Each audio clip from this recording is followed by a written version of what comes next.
Sure, I'm going to go ahead and start the webinar and let the public in.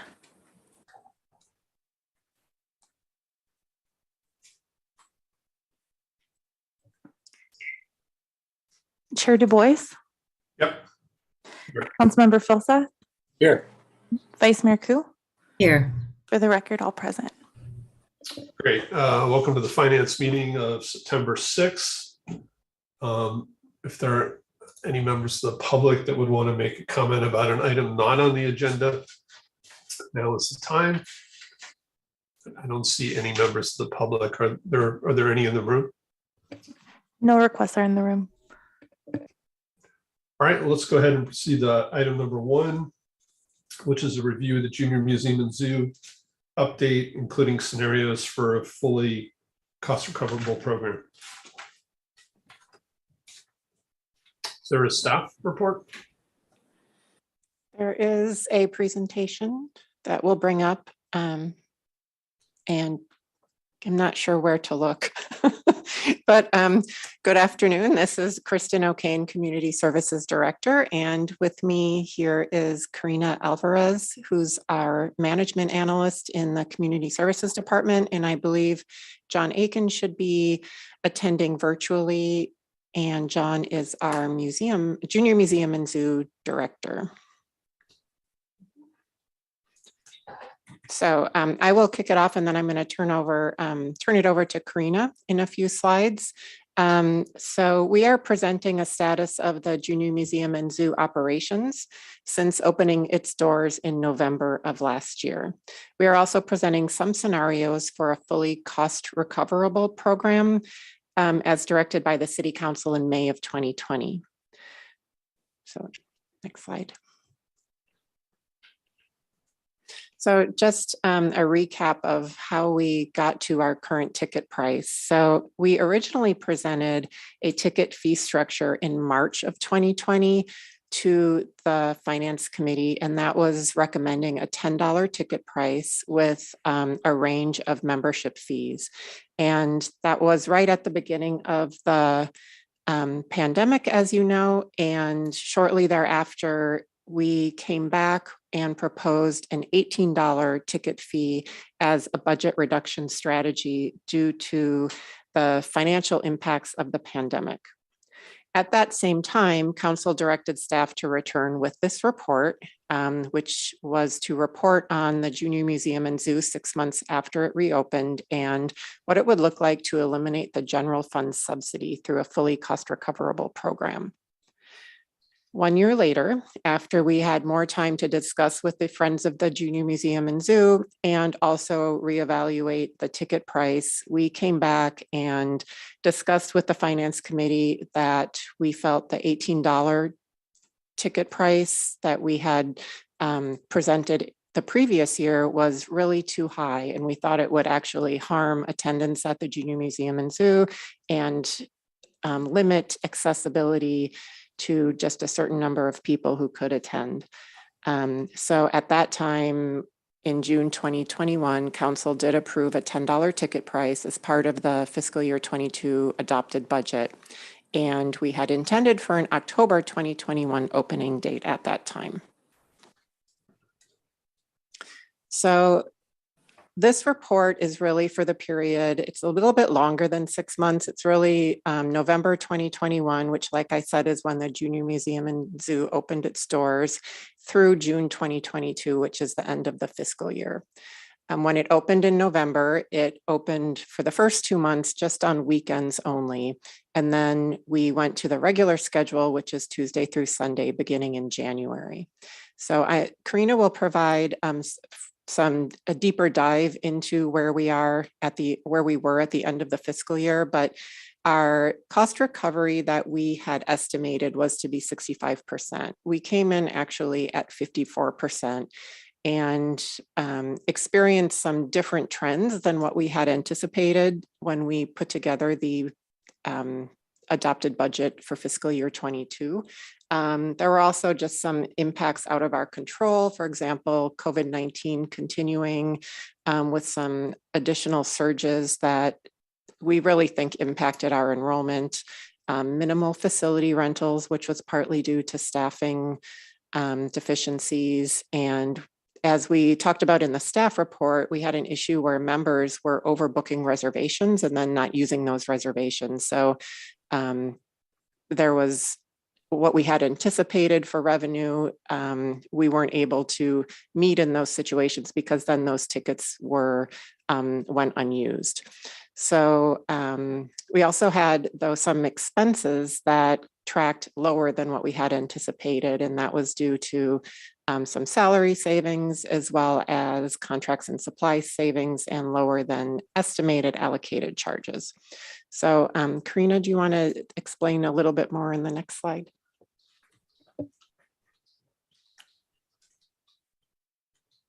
So as Kristen said, our actual cost recovery level was less than what was anticipated, but by Q4, we did see an increase in ticket sales, memberships, and facility rentals. To highlight some of the key pieces in the table, the revenue from summer camps only captures revenue through June 30th, 2022. Facility rentals were also at a standstill most of the year due to COVID-19, but we did see an increase for rentals from April through June.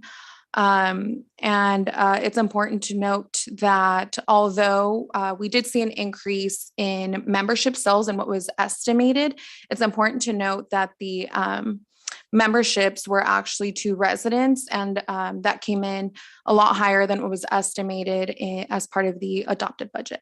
Next slide, please. In this table, the FY23 adopted financials were used as the baseline for the purpose of the scenarios. The scenarios only capture an increase in ticket and membership prices, as these were the highest revenue generating in FY22. While each scenario captures a dollar increase from the previous scenario, the membership price increases vary by scenario in order to stay within the 100% cost recovery threshold. As you can see, the $18 scenario is a high price, as it assumes no change in membership prices, yet achieves a cost recovery level of about 104%. One thing to note is that for the FY23 adopted budget, the JMZ did not increase ticket or membership prices.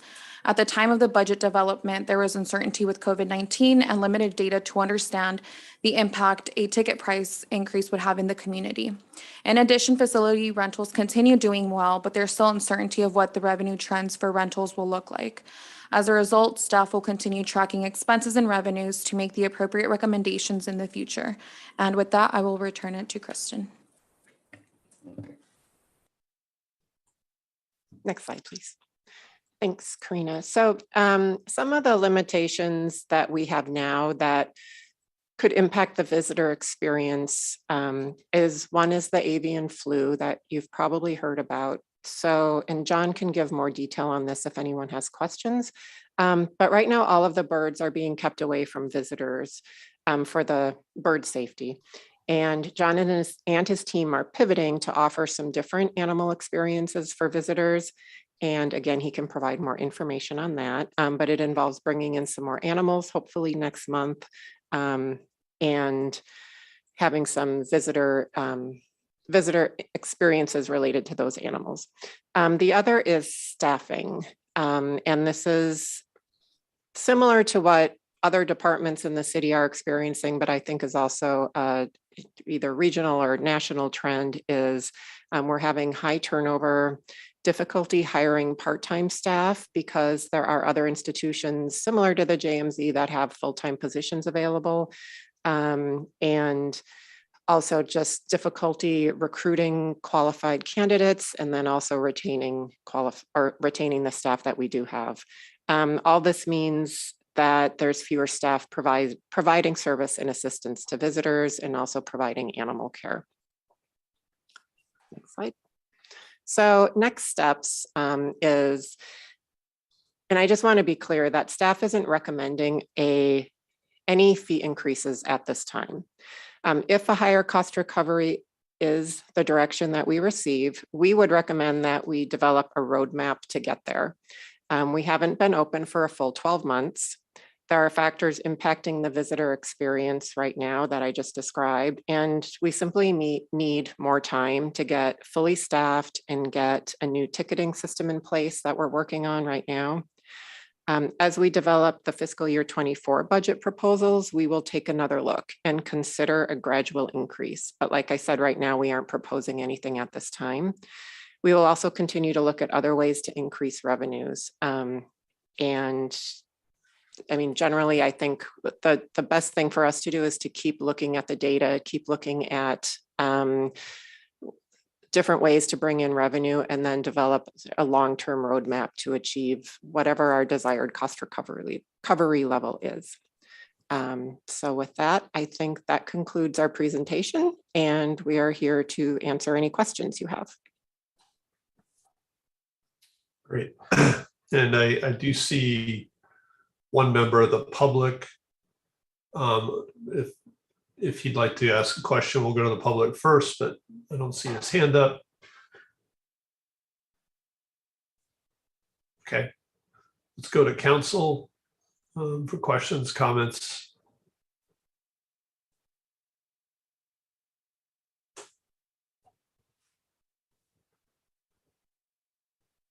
Yep, Eric. All right, sure, I got a few. Let me see.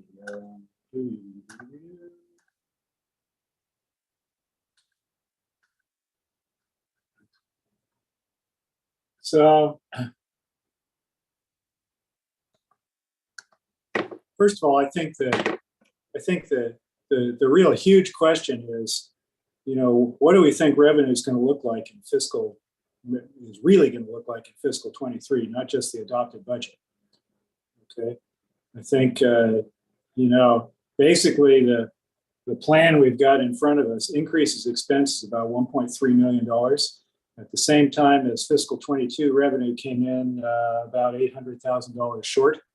And so the question you look at is, boy, if we're going to increase the expense line $1.25 million, you know, we better have a lot of confidence that you know our total revenue is really going to be you know where it is instead of 1.476 million again. So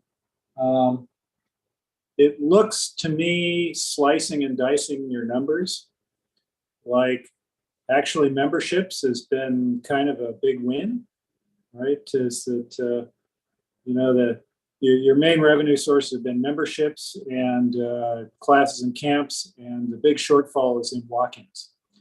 And it looks to me like even though memberships looks like maybe a couple $100,000 ahead of schedule and 50% more memberships sold than anticipated, it doesn't look to me like it cannibalized a lot of the walk-ins.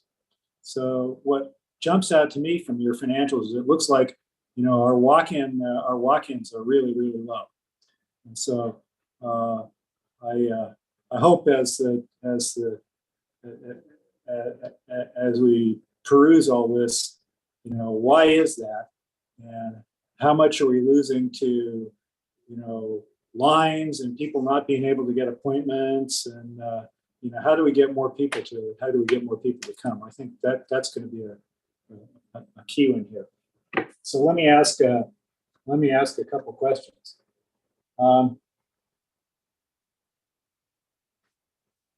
Do we have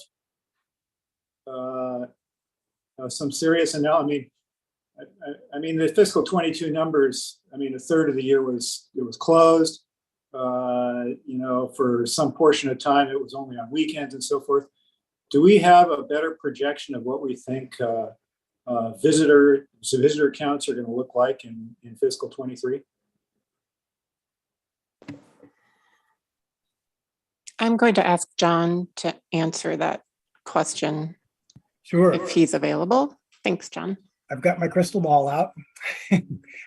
Really, the pandemic is the wild card here, and how people are feeling about it.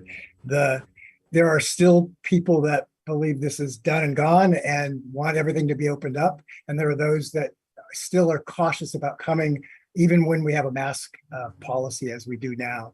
And so it's hard to assess how people are going to react with another variant or something. And so I think that's been the biggest wild card. The membership general ticket holder mix has been about 50% of anyone in the building or the zoo at any one time, our members. That's a very high percentage, and they have unlimited tickets now. And so I do think that they're poaching from available general ticket holders. I took a swag at trying to figure that out, and it doesn't look to me like that. I mean, your numbers may be better, but it looks to me like we're about $600,000 short on revenues from general admission visits, and I could find about 100,000 of that poached, right? But 500,000, from other sources, right? Right. Because we have limited capacity, it's always going to be a struggle back and forth there. And so part of it has to do with your membership pricing and your ticket pricing, and who your members are, who you're serving. How many visits a week are we getting now? Unfortunately, with our ticket, you mean number of visitors? Yeah, how many visits a week are we getting now? Yeah, Karina, do you have that number off the top of your head, or if your charts? It varies. Weekdays, of course, lower than weekends. At full capacity, we get about 500 people per session through. So we can get as many as, actually, it's up to 900 people, I guess, is as high of days that we have. But how many a week are we actually experiencing? It varies with the month. So in the early summer, when we were on a roll, we were seeing those numbers every day. This is our slow time, so we're not seeing it today. It was empty because of the heat wave too. So right. Sure. Yeah. But I mean, the way to get a projection of, I mean, none of this is going to be perfectly accurate, okay? But the best accuracy we're going to get is to look at what's going on right now, because last year's numbers are skewed by the fact that a third of the year was closed and so forth, right? Yep. So, you guys must have somebody in City Hall, you must have some kind of management analyst somewhere looking at this, because this is crucial. So Eric, can I follow up? So yeah, go ahead. So I think what I heard was when school was out, we were maxed out every day. Is that what you're saying? It's a combination of school being out and this time of the year, parents are getting into a new routine as kids go back to school. So it's always, September has always been our slowest month. It will pick up so that November and December become some of our highest months. Because every day of June, July, August sold out? Yeah, pretty much. Okay. Yeah, there may be some Tuesdays there that we didn't actually fill. The challenge though was, as Kristen mentioned, is we had members overbooking. And so what we would have to do is assess what that number was every morning, or actually every session, and then resell those tickets to people. But right. We have shifted to an online purchasing because it makes prediction a lot easier, as well as we open up the leftover spaces to members to get tickets that day. So it's a better service for our members. And it's working really well. The lines are down, things are moving much more quickly, but there still is a throughput issue, which is we're limited by our ticketing system to do 3 tranches a day. But if we can do that every 10 minutes, we can circulate people through the building much more efficiently. And that's one of the reasons we're looking at a new ticketing system. So what's our ability to increase the capacity of visitors at once? Is really their arrival and departure time. And since we know on average how long people stay, if they come every 10 minutes, it's the most efficient way to move the maximum number of people through. Suppose we just got rid of all limits. So anybody can come in anytime, and if it gets really crowded, it gets really crowded, and so forth. How many visits a week do we get then? It's boy, I don't think we have any data to know, because we haven't been able to do that. We also have an issue with overcrowding. Parents start to complain when the exhibit hall gets too many people in there, and so not managing the crowds and having them self-manage may, in the long run, drive revenue and ticket sales down just by reputation. Yeah, but we're not. We're in a space of there are not easy choices here. Okay? Yes, right, exactly. Right. So I think I just don't see how we can grow the expense line, $1.25 million next year without some more visibility on what revenues are going to be, right? But also I don't think it's a good time to raise raise ticket prices because, you know, if you raise prices on the membership, it's just not going to have that big an effect unless you're going to double them or something like that. Because my guess is you guys are seeing an average of, I don't know, $175,000 per membership. Am I in the ballpark on that one? On average? 3,000 members, and yeah, so let's say $200 average. Yeah. Per. Yeah. So right. So if you're going to raise that, 20% or something like that, it's just not going to make that much difference, right? You got to get more walk-ins. On the other hand, if you raise the price on the walk-ins, presumably you're not going to get as many, right?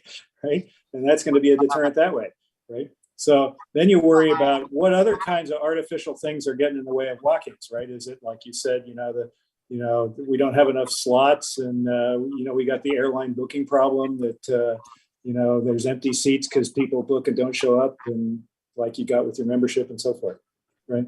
So that's one. I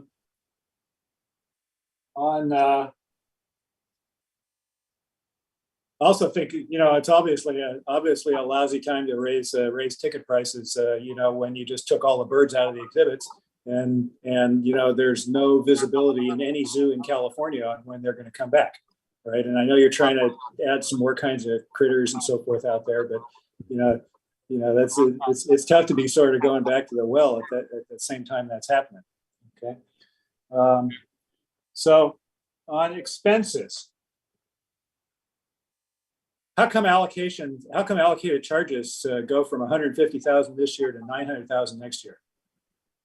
That's probably a question for finance. I'm sorry, I wasn't. I missed the question. Could you repeat it? So actuals fiscal 22 for allocated charges are $150,000. Plan for next year is 900. Why is that? Great question. Councilmember Phil Seth.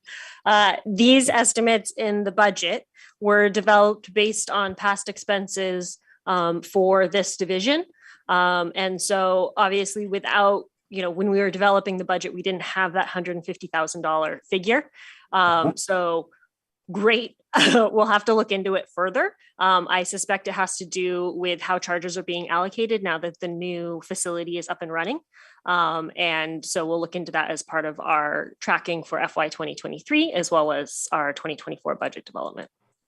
I mean, at some level it really matters, and at some level it matters less, right? Because, if you don't allocate them to the JMZ, you allocate them somewhere else, right? So ultimately that'll come from the gas transfer. Okay, but Agreed. And these allocated charges are, remember, things like the utilities for the facility, janitorial services for the facility, kind of all of those back end areas. So some of it has to do with consumption, others has to do with frequency of the service. And so it's a fair question, and that'll need to be part of how we track and ensure that we are appropriately allocating charges as we move through 2023, as well as our 2024 budget process. Okay, and the next question is non-personnel expenses go from $200,000 to $400,000. So what is that?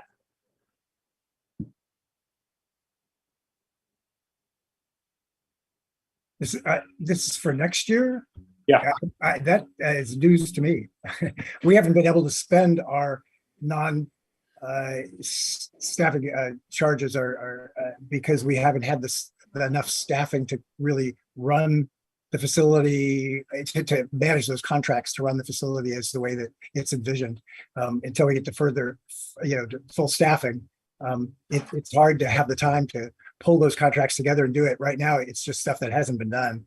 The trees are growing through the netting and things like that. We've got to get it under control. Well, I'll cede here and listen to it. I'll stop hogging the camera here and let my colleagues here get a word in edgewise. But on the face of it, the big modern facility with ticket prices and so forth, looks to me like if you're only getting 60,000 visits a year, it just doesn't work. So somehow there's got to be more visits a year than 60,000. Thanks. Lydia, do you have questions? Yes, thank you. I just wanted to add a follow up on the non-personnel expenses. So those are mostly maintenance matters that you are classifying under non-personnel expenses? That's a question. Yes, it's actually management of it's structural pruning of the trees. The animal staff care for the habitats in the zoo because they are where the animals live. But there are some contracted services we need to bring in every year to bolster their efforts.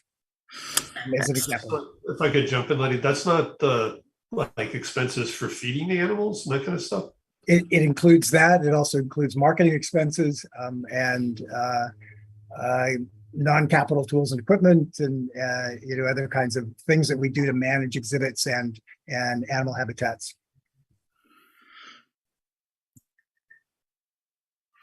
And I think just for folks for the committee, apologies to interrupt you, Vice Mayor Koo.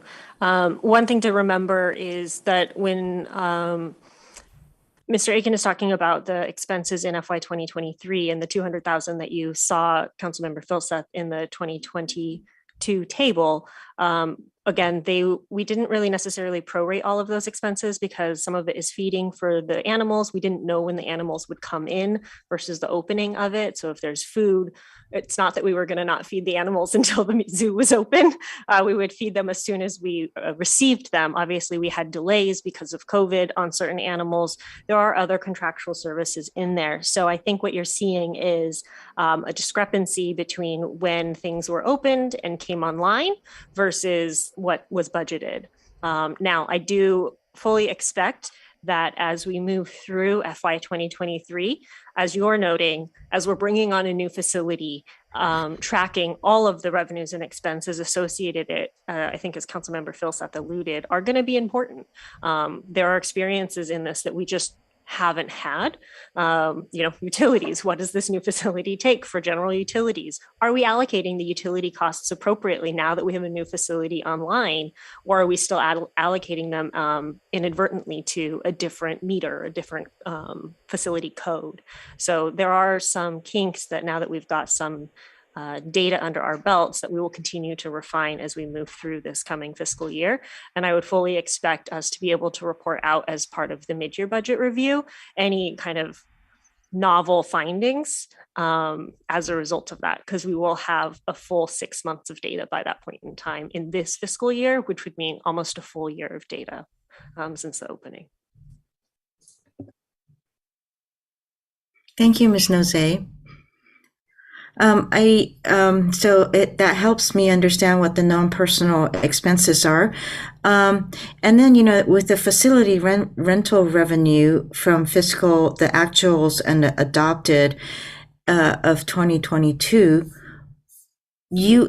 so there is confident expectancy that the facility rentals will be able to increase to 200,000 in the upcoming year. If we haven't achieved it, I realize there was COVID, but we're still in uncertain times. So this number that you have there, what is the confidence level on that? Kylie, do you want to take that, or you want me to no, I can take that. Kristen can take it. This is Kristen O'Kane. So the number that you see, as Kylie was just stating, the actuals is not a full year of reporting. And it also took us a while to ramp up to a point where we felt confident opening the facility for rentals for parties and other meetings and events, for example. And just a reminder, this was a brand new facility with a shift in how it was a major shift in the operations of the facility, going from non-ticketed to ticketed. So we weren't able to just open the door and be able to offer a lot of rentals right away. Our first goal was to provide the best visitor experience, and then we started opening it up for rentals. And I think as we continue to move forward, we'll be able to do even more of that and can look into things like corporate rentals, not just birthday parties and other events, but just really ramping up our ability to offer more facility rentals. Thank you. I appreciate the reminder that it was for just a certain period for the actuals of FY 2020 for 22, and what the expanded rentals are going to be. I also wanted to find out, in terms of the lower income visitors, the discounted entrance fees, how do they look like? What are the price itself? Can you let me? Is that set? Yeah, I can answer that. The discounted admissions for financial need is $3 a ticket. It's aligned with a national program called Museums for All, and that is the maximum we can charge if we're part of that program. It can be embarrassing, it can be challenging to deal with these kinds of things at the gate. And so we're trying, especially with online ticketing, to approve and set up the experience so that ahead of time online and get pre-approvals for kind of tickets. It's still, so anyway, we're learning through it, but right now it's about 7 to 8% of ticketed people are asking for discounts, but that includes for income, for disability, and the other is we have a reciprocal membership program with the Association of Children's Museums, and so they come in at a discounted ticket as well. And that comes around to about 7 to 8%. Okay. Then there's the bullet where it says some families do not qualify for the STAP benefits, right? And even at the higher ticket prices. So is there a way in order to be more inclusive of these kind of visitors, who, I would hope that you can maybe speak to the foundation or to the friends of the museum to see if there might be a program that they might be able to come up with in order to help those who have difficulty paying. I think it's really important that no one misses out on the opportunities because, they do learn from it. And the first impression could be long lasting. Lastly, I just want to say I realize that it is difficult. This museum opened at a time when we had COVID, and there's a lot of new learning curves here. But I was also wondering if it might be beneficial to kind of consider for the foundation to consider a pricing and revenue optimization expert, just to kind of look at, what might be the best way to go forward and whether this is something that that it is the right time or not the right time, by how much we should be raising or not raising. So thank you. Just thoughts. So I understand that there's a member of the public who's arrived that would like to speak to this item. So we're going to pause and go ahead and let members of the public speak for 3 minutes. I guess there's a person there in the room. Is that correct?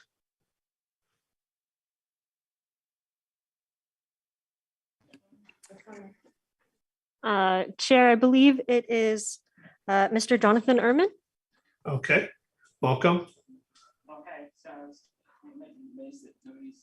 If you might press the mic button right in front of you. Perfect. Hi, can you hear me? Yes. Oh, okay.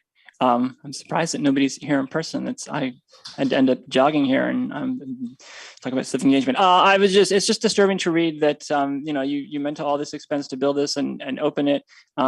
And now you're like, oh, it wasn't what we expected. So now we're going to have to raise ticket prices. I'm not sure why the idea that you think that it's going to be inelastic, that you can just keep raising prices to increase revenue seems strange, especially when it used to be a completely free resource. And now apparently you have to you have to book reservations online. It seems like, considering all these circumstances with COVID, it's been remarkably successful considering. And I reading newspaper articles, I'm reminded of the story of the golden goose, where it produces a certain amount of monetary value, and the people who are receiving that are like more and more. And of course, the end of the story is they kill the goose.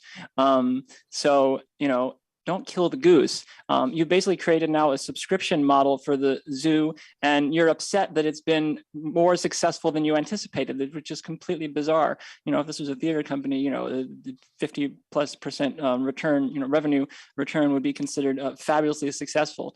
So the fact that you're wringing your hands that more people got memberships than you thought is laughable. You don't know how to predict these things, but the institution should be created at the highest quality possible, and you shouldn't take the legacy of the place and just keep raising ticket prices and making it harder for individuals to just go up and experience it just because you're sitting there going, you knew it was going to cost more. I mean, you had this huge giant building that was built.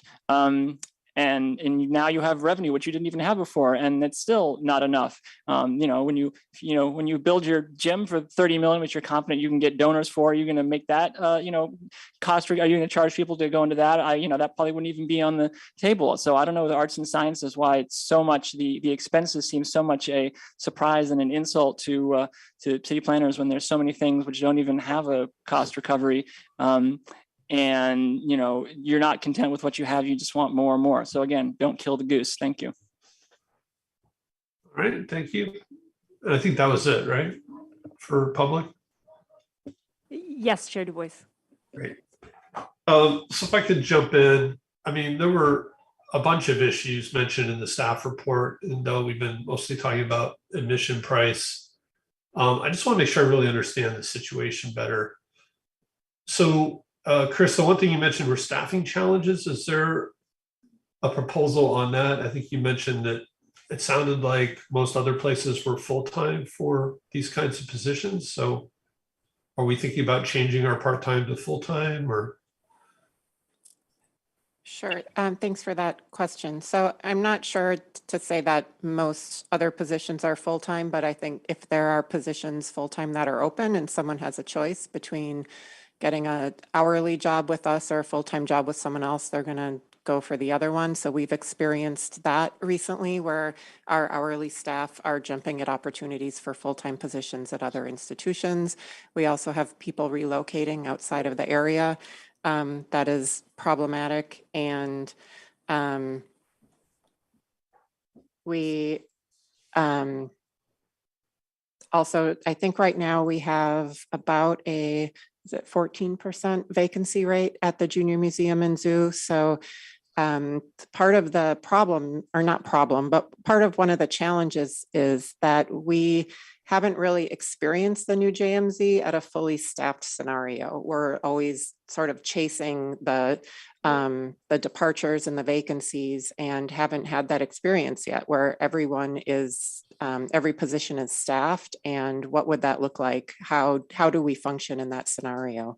So I think John does have a plan in place or sort of a vision in place on what we might need to, once we are fully staffed, on where we would want to go after that.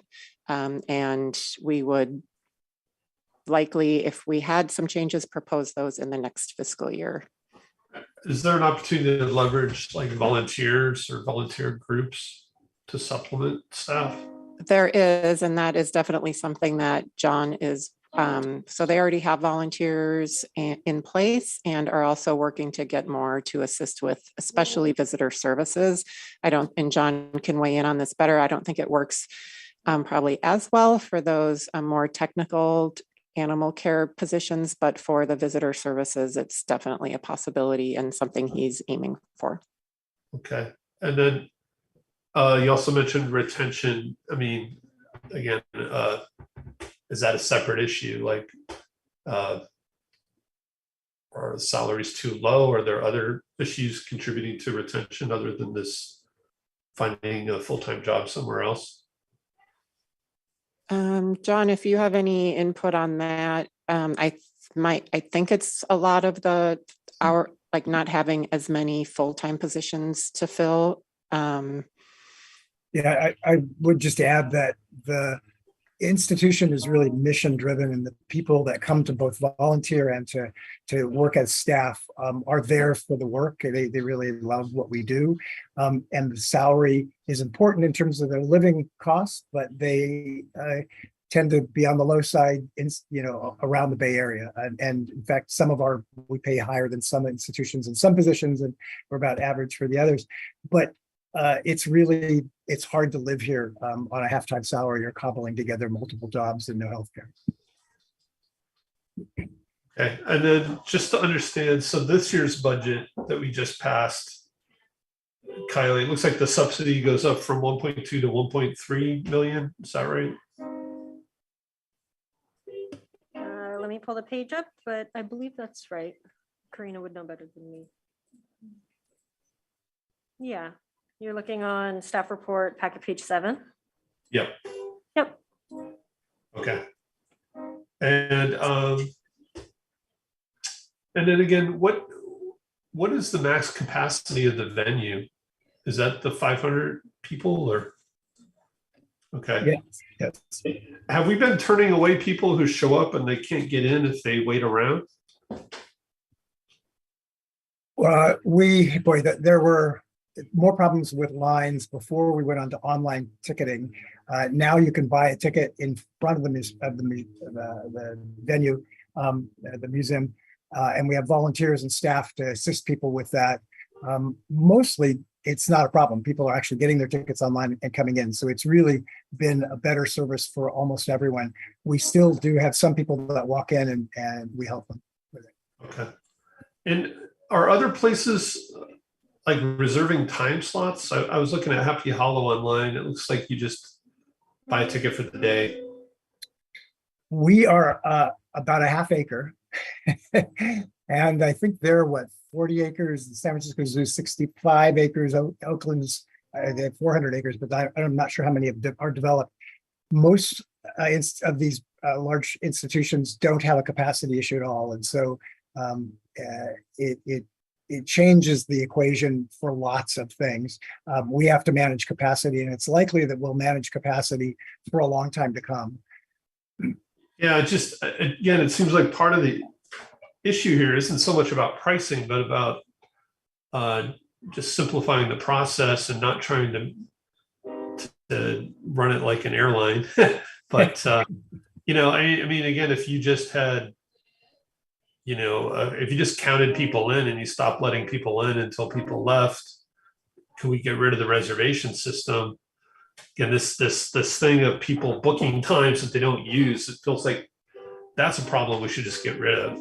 And there seems like there must be a solution to do that. The ticketing system is the solution. We can't track members and their actual tickets right now, but we will with a different system. Yeah. So again, I urge staff to think about, what if we just got rid of the slots and just managed capacity by counting at the door? It seems like now might be a good time to do that if it's the slowest time of the year. And it feels like, if you let people stay as long as they want, pretty soon they're going to get bored and leave. And it'll just kind of balance itself out over time. But, the other thing, I was looking at the membership benefits, it doesn't really mention any prioritization for reservations or anything. And it seemed like, again, another way to nip that problem in the bud would be, you can make a reservation, but you have to pay a fee if you miss it. Maybe you got to pay $20 if you don't show up, just to make people not overbook. And we could, you could get a courtesy miss and then get charged, but whatever it is, I think, again, we should really just be trying to prevent this kind of booking and then not using it. Fairness to our members, I do want to say that part of it is our ticketing system does not allow them to cancel their reservations. It has to be done by a staff person, which then backs up, and so it's another ticketing. Yeah. System. Okay, but that's good to know. That's an important piece of information. But still, even with this new ticketing system, I think there should be some penalty if you book and just don't show up. It's like a restaurant reservation. So again, I think again we have this issue of the budget and the plan. it just feels like we need to get more accurate about really understanding what's going on and how to really manage this budget. So again, I think this was a useful discussion tonight. I guess I do think it'd be good for the finance committee, maybe if there are particular things that we want to propose. Again, I think staff was not asking for a price change, but again, there's a level of how much subsidies do we expect to see over time. Again, the old museum was donation only at the door, free to get in if you wanted. We were sold, presented a certain business plan for this. And I think now we're going to be faced with, well, what level of subsidy do we expect to see every year? What do we need to budget for? Yeah, Councilmember Filsath. Yeah, thanks. And thanks for picking up that thread and carrying it forward. I think, again, I think, yeah, I'm not at this point feel like I got enough information to recommend a price change or one way or another. But I think, that one number of visitors per year, right? An awful lot hinges on that. And I just don't feel like we got a lot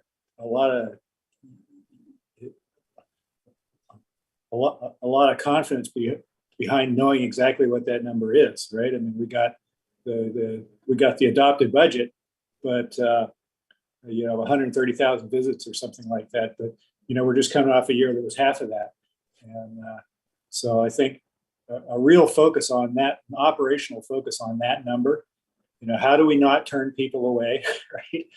That want to come here, right? Do we need the same rules about timed entries and all that reservations? Do we need the same as on busy holiday weekends as we do on Wednesdays during the school year and so forth? I think I really want to encourage staff to look at that, because the most important thing to do is, make sure that everybody that wants to come there, if we can possibly accommodate them, can do it, right?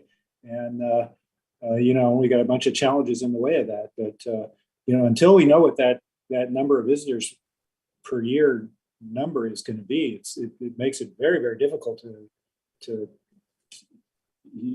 consider other kinds of all these other kinds of changes.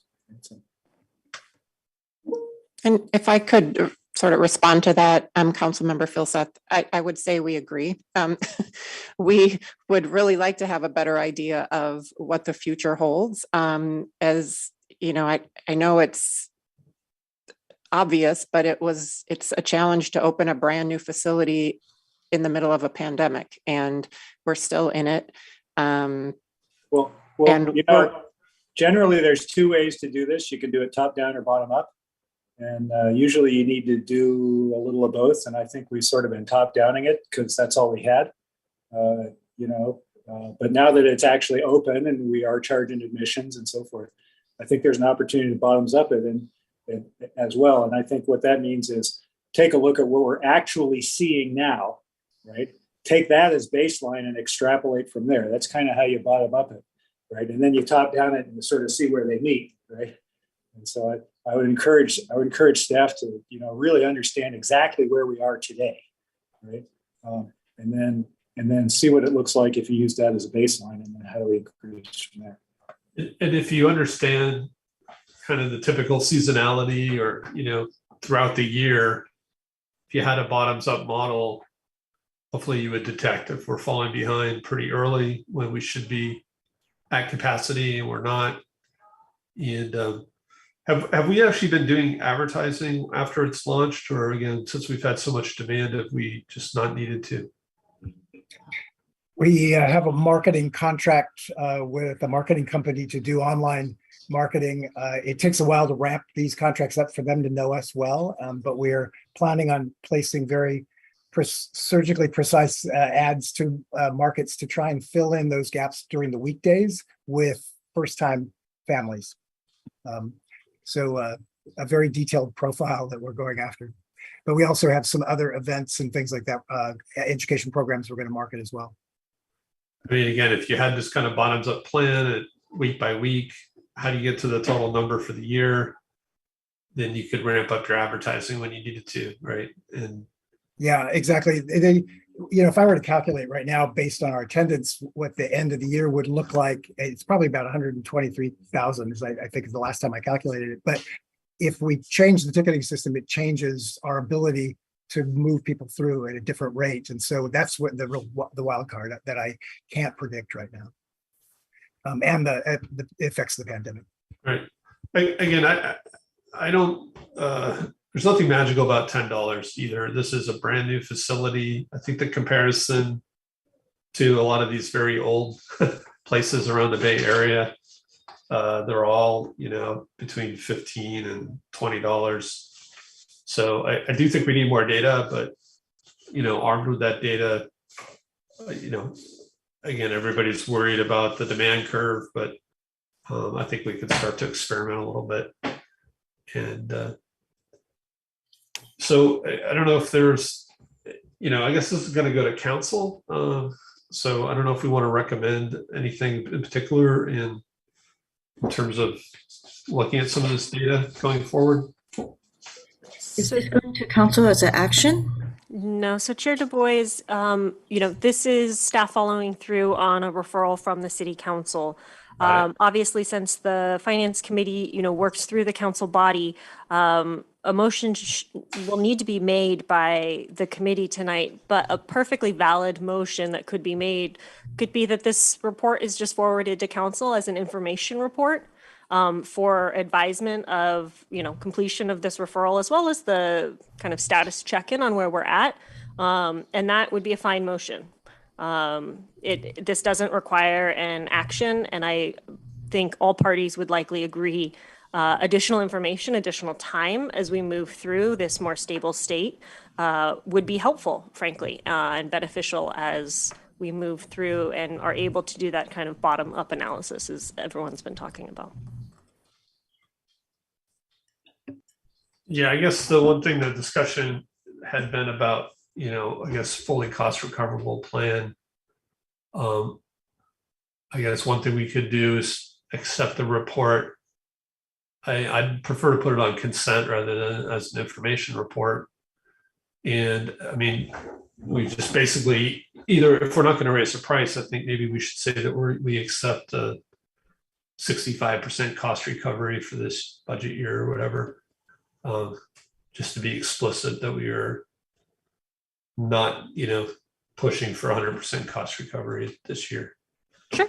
The motion could read something to the effect of have council accept the staff report on updated financials and maintain current cost recovery levels, or the committee doesn't recommend any changes in the cost recovery levels at this time. That way, doesn't preclude you from review of this at a later time. All right, so I'll try to make the motion that we would forward acceptance of this report on consent to council, that we maintain the current cost recovery levels until such time as we have additional data on attendance rates. I think I'd stop there.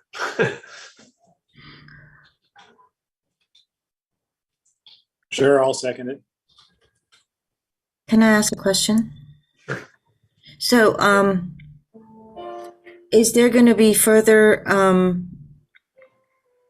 recommendations that the Finance Committee has made, such as when there's an overbooking and, what you talked about, Chair, that perhaps there's a penalty of a certain amount, and whatever other recommendations or suggestions that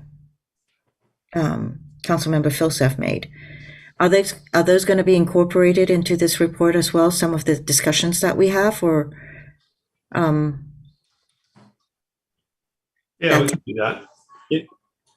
Can I make a suggestion on this? And I'm not sure it needs to be in the motion if staff just agrees, right, that this is useful. But I think just basically level zero. Would love to see over the last 9 months, weekly number of visit tallies on a chart, right? Yeah, sort of. How many were the first week of January? How many visitors the first week of January? How many the second week? How many the third week? Just see a chart so we can see the history. And I'm not sure that needs to be in the motion, but I think that'd be really valuable for council.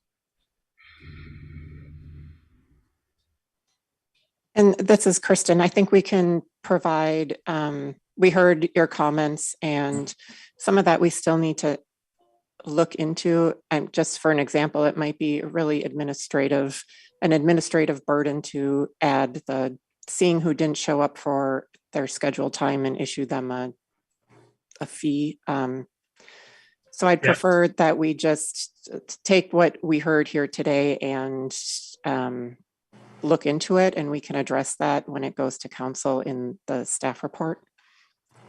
Yeah, so I would modify this motion. So maintain current cost recovery levels until staff returns with updated attendance data, recommendations on ticketing,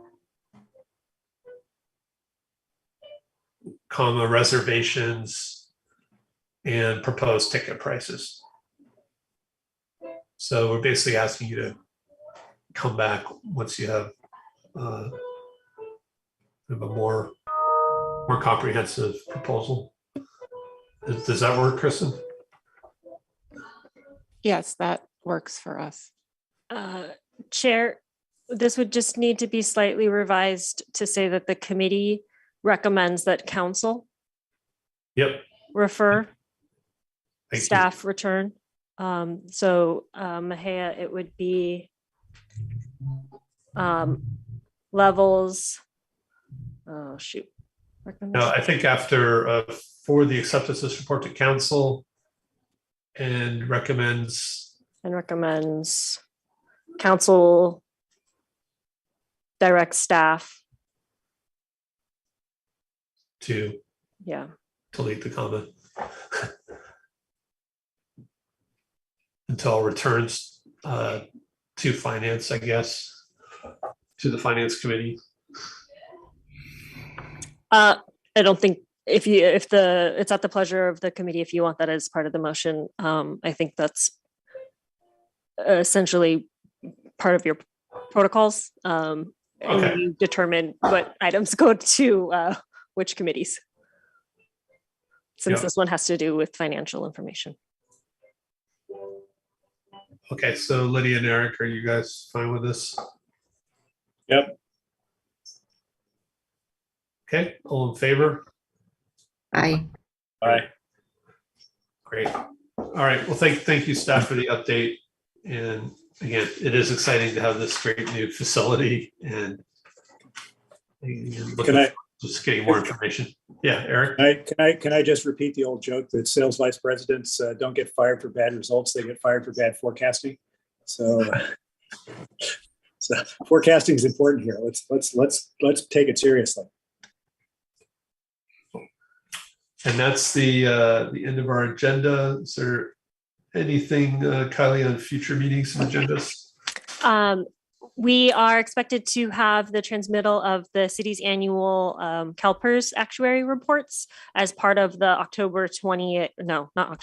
September 20th Finance Committee meeting. So right now we are scheduled to have that. I'll work with the chair on the meetings beyond that, but that will be the first of many planned items to discuss our pensions. Something to look forward to. Yes. All right. Thank you. All right, and with that, meeting adjourned. Thank you, everybody.